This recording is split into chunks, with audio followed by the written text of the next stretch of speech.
If the look on my face tells you anything, I'm not very happy. Alright, well today's Friday the 12th. Still waiting on FedEx to come by to bring my amps.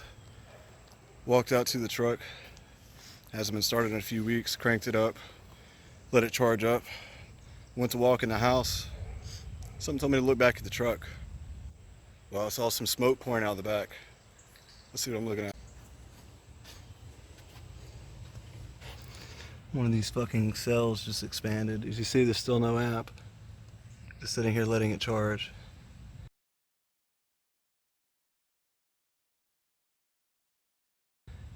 And then this bitch starts fucking pouring smoke.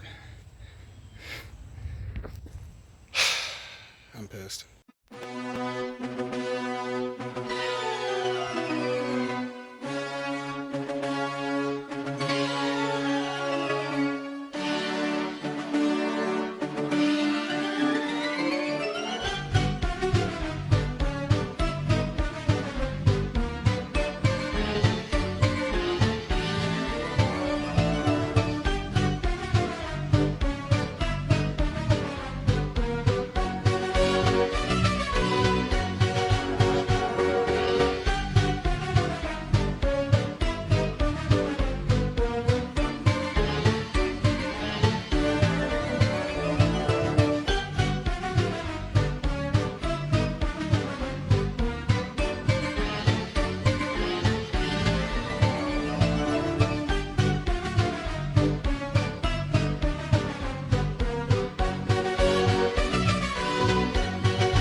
I have an unhealthy obsession with spending money, but I have a healthy obsession with making it, so it's all good.